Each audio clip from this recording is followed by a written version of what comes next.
ke kantor kan kita di BLI ini kan terutama yang pertama kita implementasikan 3 instansi ya, antara Bea Cukai, BP Batam dan KSOP atau di Kemenhub Sabandar ya. Itu kantornya jauh-jauhan kan, satunya Sekupang, satu Batu Ampar, satu Batam Center ya kalau di Batam ya. Memang online, tapi kan akhirnya sendiri-sendiri. Nah sekarang ini sudah berkolaborasi menggunakan satu sistem dan tidak perlu sendiri lagi. Sekali orang submit cukup 1 kali saja, itu datanya dibaca secara paralel oleh 3 instansi itu, diselesaikan secara bersama-sama, itu bisa langsung bisa selesai dalam kurang dari 6 jam tadi.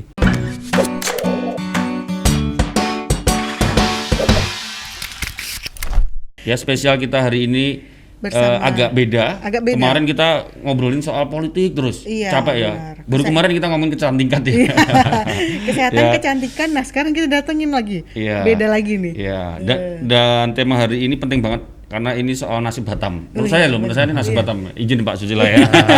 Ada siapa nih? Kenalin dulu nih. Ada Pak Susilo Brata. Iya. Atau bacanya Broto Pak. Kalau orang Jawa. Iya. Susilo Broto ya Pak ya.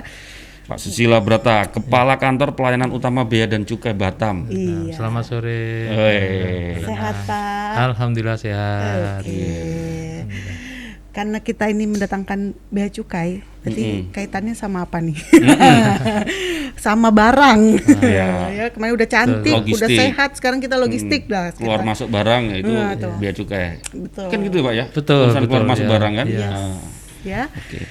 Ya, kemarin kata politik, kita sekarang ngomong ekonomi kan. Dan memang penting Pak. Politik, jangan ekonomi ya. Iya.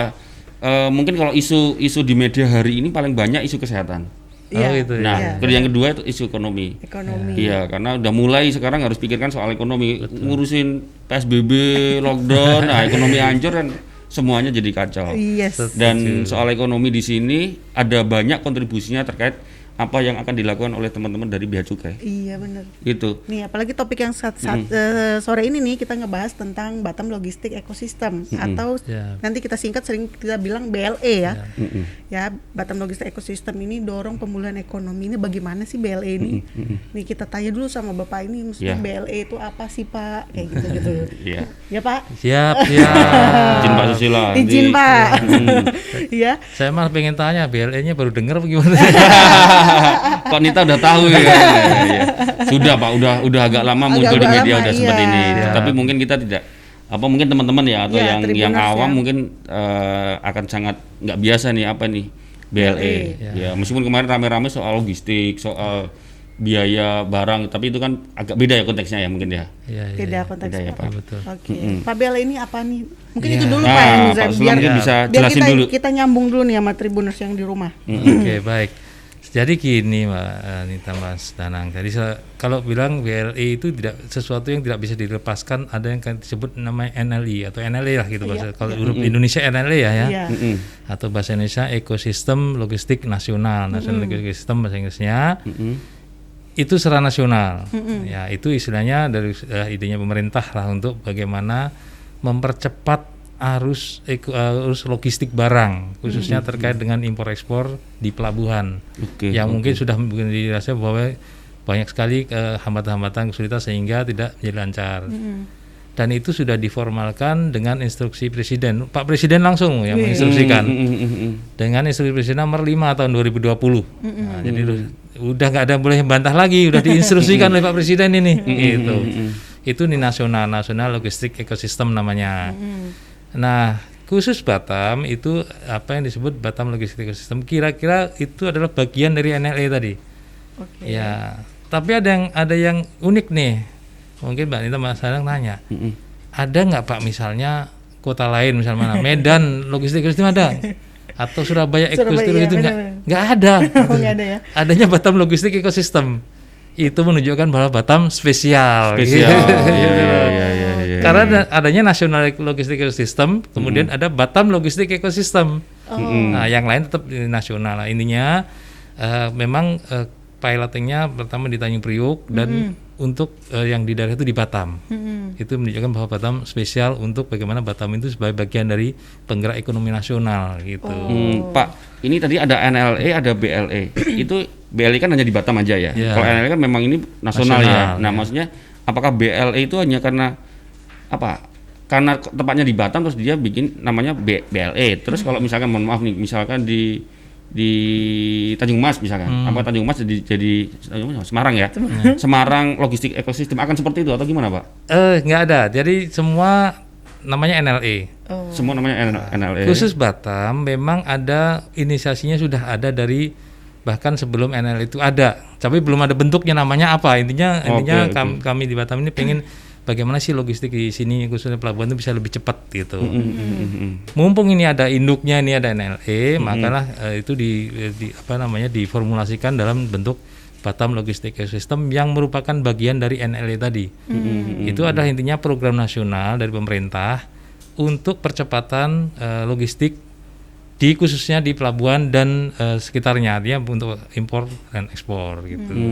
Berarti sebenarnya NLE sama BLE itu sama. Cuman beda namanya aja kali ya. Bagian dari NLE itu. Bagian dari NLE karena Batam tadi Pak sampaikan memang spesial.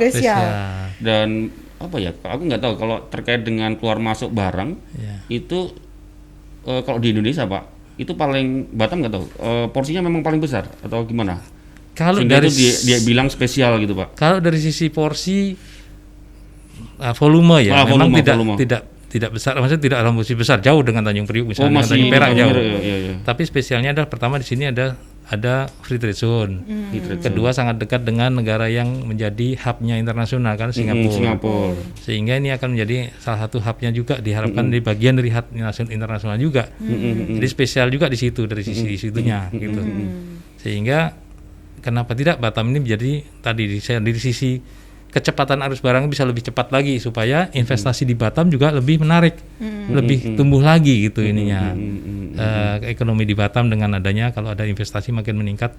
Salah satu faktornya adalah tadi kecepatan arus barang tadi di pelabuhan khususnya. Bukan karena biaya tingginya Pak. Ya salah satunya itu target besarnya itu ya Pak ya. Kelambatan itu akan menimbulkan biaya tinggi juga itu. Salah satu faktor itu, kalau orang makin lambat biasanya pasti biaya juga tinggi. Gitu. Kalau mungkin dari Pak Susila kalau dari sisi penghematan pasti akan berdampak ke ini ya pasti hari ya kecepatan ya Pak ya kecepatan apa istilahnya Pak kalau di pelabuhan itu jangka waktu apa ya istilahnya Pak dwelling time. Ada hubungannya dengan itu Pak ya jadi dengan BL itu otomatis juga itu akan jadi lebih pendek ya. Ya, itu salah satu efeknya dwelling time akan lebih pendek, lebih cepat. Dan itu menjadi salah satu kendala. Mungkin saya juga sampaikan bahwa kita kalau di Bank Dunia itu kan ada tahunan banyak studi namanya ease of doing business ya. Kemudian berusaha di beberapa negara. Indonesia masih cukup rendah lah ininya. Salah satu faktor yang menjadi pendorong ease of doing business itu yang ada faktor yang disebut trading across border atau perdagangan antar negara. Iya. Salah satu subfaktor lagi adalah bagaimana kelancaran arus barang di pelabuhan. Itu dinilai juga. Nah, kita harapkan dengan adanya kita percepat di pelabuhan ini arus barang tadi, kemudian ease of doing business, kemudian berusaha akan menjadi peringkatnya menjadi bagus, menjadi naik. Dengan begitu dunia akan mengenal bahwa di Indonesia khususnya di Batam ya karena ada BLE ini investasi menjadi lebih bagus gitu. Menarik bagi investor karena apa? Ternyata impor barang khususnya kebutuhan industri ya itu kan cepat gitu. Betul dan gitu. Batam kan masih sangat tergantung dengan industri investasi. Betul. Dengan BLE pasti akan dampak positifnya besar sekali buat pelaku industri Pak ya. Menarik investor itu tadi ya. Pak Susila, kalau terkait dengan NLE tadi atau BLE itu kan akan berdampak ke biaya logistik ya. Ada hitung-hitungan nggak Pak? Ada pernah di Bea Cukai ada mendapatkan hitung-hitungannya dengan penerapan NLE atau BLE itu akan menghemat berapa biaya logistik Pak? Oh iya. Jadi gini, sebelum masuk ke sana kan kita lihat NLE itu sebenarnya kan ada bagian-bagian di dalamnya ya. Di situ terkait dengan proses dokumen, terkait dengan bagaimana penyediaan tracking, terkait dengan penimbunan di pelabuhannya dan sebagainya. Nah, itu setiap elemen itu diukur yang ada secara nasional. Itu kalau dilihat dari pengurusan dokumen misalnya DO online, SP2 itu istilah di pelabuhan ya, dokumen di pelabuhan. Itu bisa menghemat sampai dengan 402 miliar rupiah per tahun. 2 miliar per tahun. Itu per tahun. Itu baru yang di sisi dokumentasi, kemudian trackingnya. Itu bisa menghemat sampai 975 sekitar lah 900-an gitu miliar per tahun. Itu kemudian dari sisi tadi barang, custom, pemeriksaan bersama oleh bea cukai, pemeriksaan oleh karantina dan sebagainya. Dengan adanya itu juga menghemat bisa sampai 85 miliar per tahun. Itu bagi si pelaku usaha ini ya. Kemudian juga berisi pengangkutan, tracking dan sebagainya itu juga bisa menghemat sampai 60 miliar per tahun. Jadi cukup besar. Khusus BLE ini memang dari sisi finansial secara fix belum diukur, tapi kita melihat dari sisi waktu saja kita yang sudah terapkan BLE ini, khususnya kan pelayanan FSU yang sudah diintegrasikan, itu menghemat yang pengurusan rata-rata bisa 3-4 hari itu bisa menghemat paling lama setengah hari itu sudah selesai, 6 jam paling lama. 6 jam itu sudah selesai. Kenapa? Karena sudah berkolaborasi antara 3 instansi terutama. Dari yang biasanya berapa tadi Pak? 3-4 hari. 3-4 hari iya. Jadi 6 jam. Jadi 6 jam. Itu rata-rata. Secara waktu juga banyak banget ya. Wow, udah benar-benar nggak ini.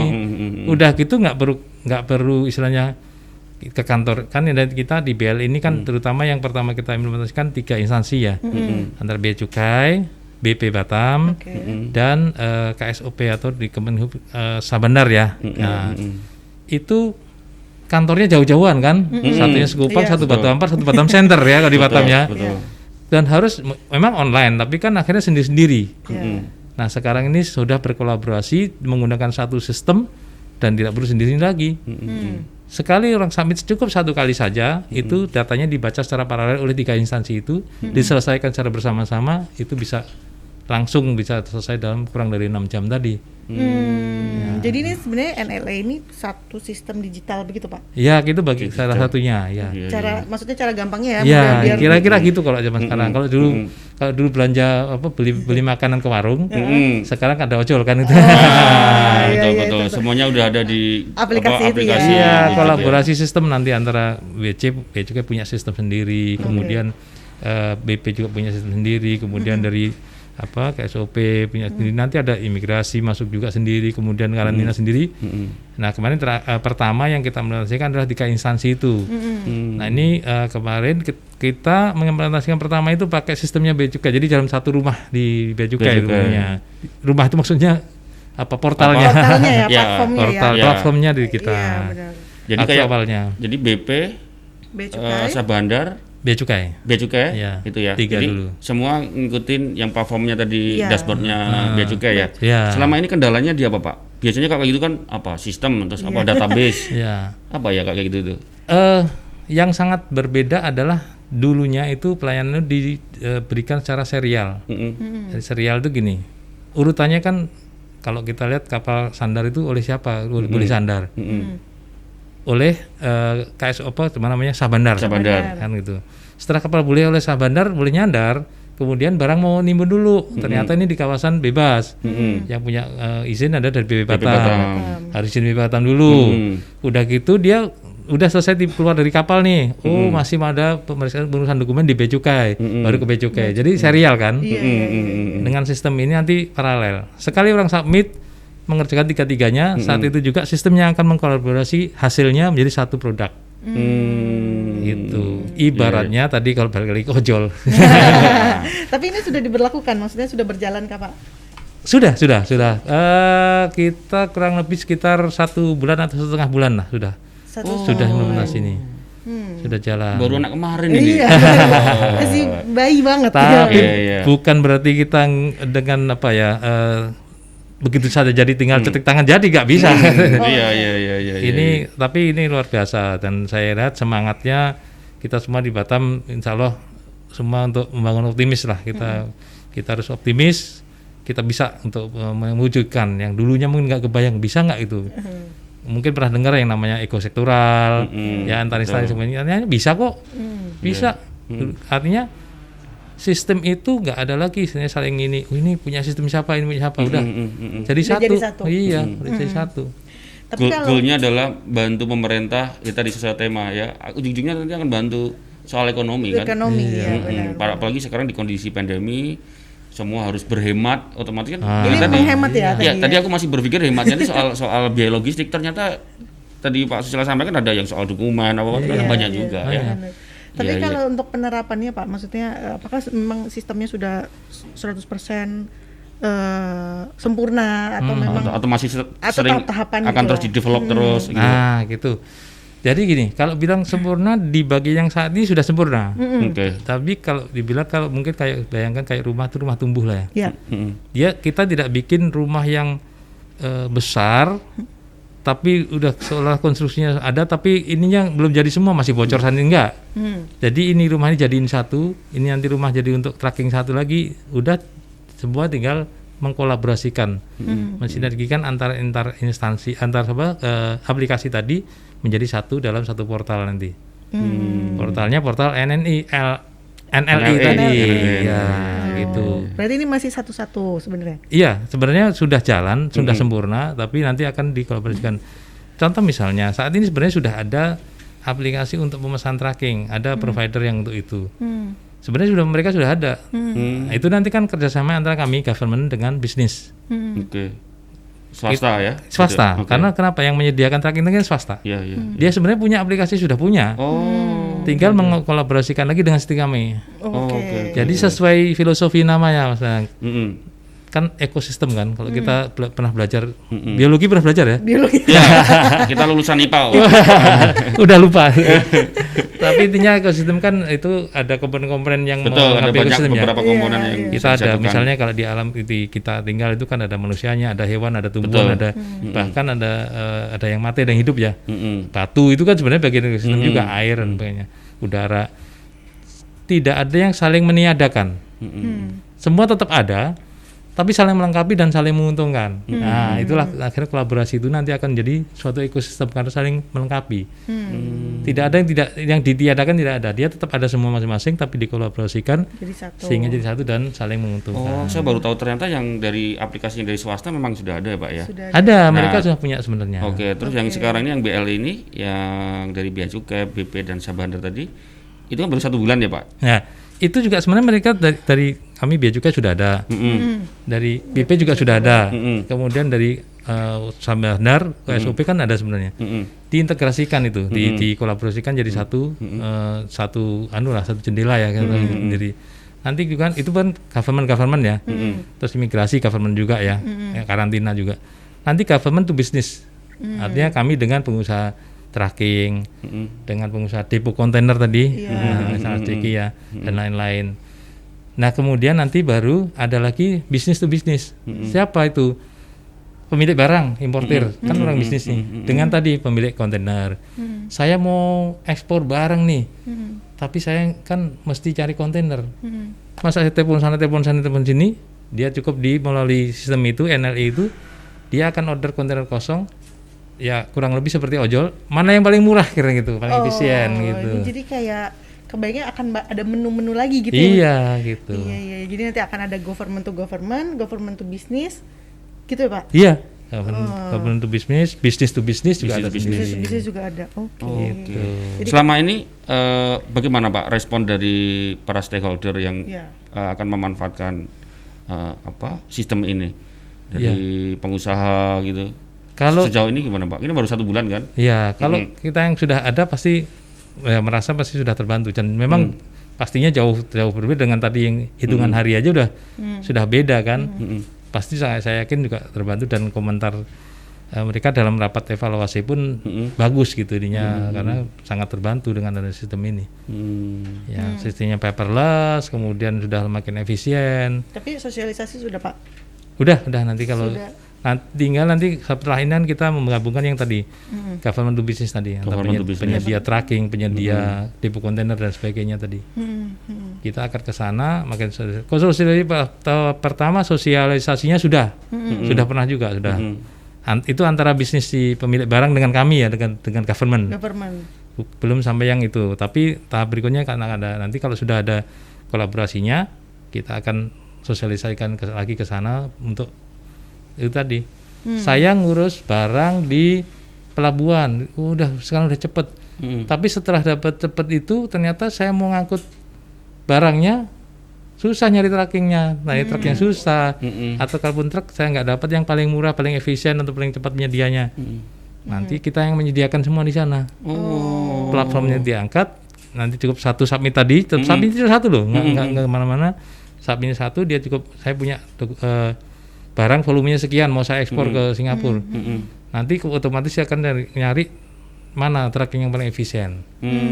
Saya perlu kontainernya. Penyedia kontainer kan ada di dalam situ, akan menawarkan kontainer dengan ukuran ini bisa tujuan negara ini dengan efisien gitu. Kebayang. Ini jadi gabungan ojol sama Traveloka. Sebetulnya. Merek. Tadi saya mau cari kata di Pip. Enggak apa-apa sebutin biar kebayang kalau teman-teman. Marketplace ya, marketplace betul. Bisa marketplace, bisa untuk marketplace yang travel. Barang gitu. Jadi ada semua ya. Iya, kayak tadi milih truknya milih paket atau disesuaikan kan. Iya. Gudangnya juga mungkin warehouse-nya ya, Pak. Iya, betul itu. Tempat setelah saya nanti impor, udah dapat truk, udah ini, loh saya nimbun di mana nih? Nggak punya tempat ternyata. Atau punya tempat lagi-lagi sulit saya mau nyari gudang yang ini yang paling misalnya dekat dengan pabrik saya. Sewanya murah dan sebagainya. Nanti di situ akan ditawarkan semua. Berarti semua kalau udah dijadiin satu aplikasi pasti harga juga nggak bisa diinin. Nah, itu dia, bener ya? Transparan. Nanti transparan. Jadi lebih transparan ya. Transparan, efisien. Sudah nggak bisa ini lagi. Iya benar. Iya. Pak, terkait dengan platform ini, sistem ini apakah kompatibel? Maksudnya support misalnya dengan aplikasi-aplikasi yang sejenis misalnya dengan yang dimiliki oleh Malaysia, dengan Singapura gitu nggak sih? Bisa nggak sih Pak? Maksudnya sistemnya itu sangat memungkinkan bisa. Karena gini, kita nanti kan induknya ini kan ke INSP ya, Indonesia National Single Window. Oke. Karena ini platform itu kan masuknya ke sana. Di Indonesia National Single Window atau INSP itu ada dua, yang namanya Inaport dan Inatrade. Inaport itu pelabuhannya, artinya dari kapal atau pesawat. Inatrade perdagangannya barangnya. Kemudian INSP itu nanti akan berkolaborasi lagi dalam di tataran ASEAN menjadi namanya ASEAN Single Window. Tapi itu tentu saja melibatkan negara lain, jadi harus bertahap ya. Itu bisa aja. Tapi itu nanti masih maksudnya Pak. Kalau ASEAN sudah ini akan ada tahap-tahapannya sudah disepakati, ada 10 negara menyepakati kan soalnya. Harus mengikuti itu juga tahapannya.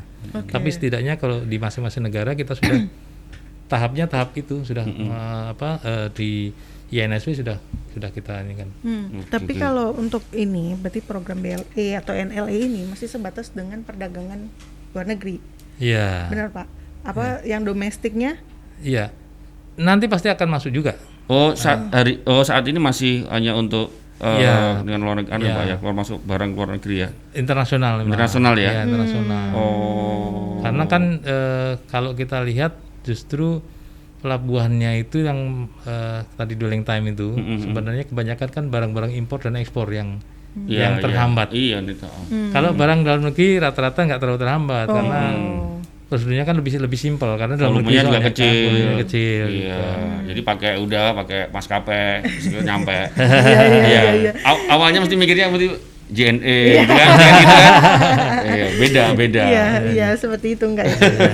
Ada sih yang di domestik pun lewat pelabuhan juga ada juga yang misalnya barang-barang seperti industri di Batam itu kan barang-barangnya juga ada yang berasal bahan bakunya juga dari dalam negeri juga banyak itu dan itu juga sudah kalau di kami di KPBN sudah cepat juga paperless tanpa dokumen apa sama sekali. Submit dari manapun bisa dia. Iya, Pak Susilo ini mungkin agak nyimpang dikit, mungkin ada yang pernah ada bilang, apakah benar barang-barang industri dari Batam ketika keluar dari Batam itu hitungannya ekspor, Pak?